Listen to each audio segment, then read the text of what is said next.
Соңку маалыматтар боюнча Кыргызстанда баш кошуулардын саны 20 жаштан 24 жашка чейинкилер арасында орто көрсөткүч болсо, 25 жаштан 30 жашка чейинки үй бүлө курбаган жашы өтүп бараткан жарандардын саны жогору. Учурдагы үй бүлө куруу стандарттары бир кыйла өзгөргөн. Жаштардын арасында эң биринчи орунда жумуш табуу, карьералык өсүү, материалдык планды толуктоо, чет өлкөгө саякатка чыгуу сыяктуу тизмелер алдыңкы планда. Мен азырынча ойлонуп элекмин.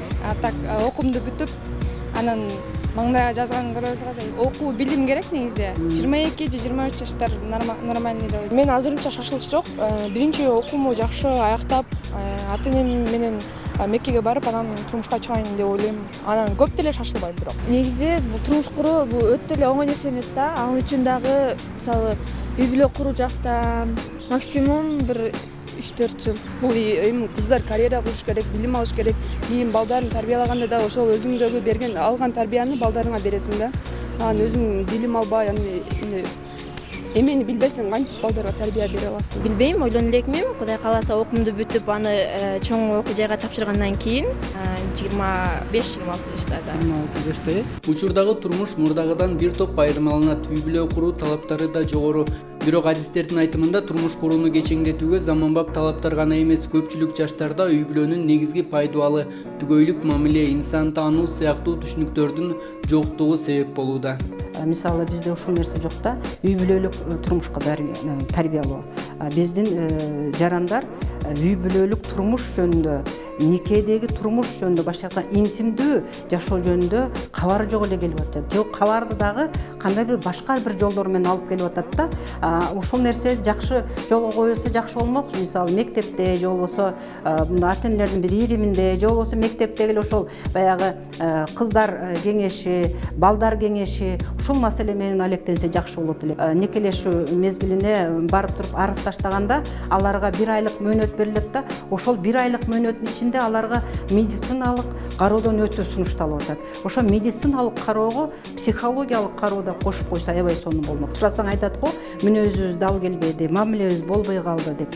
Бул чындыгын айтканда бири-бирин тааныбастык, анан бири-бирине дал келбестик. Бул дегеним эмне? Бул дегеним үй бүлөдөн башташ керек.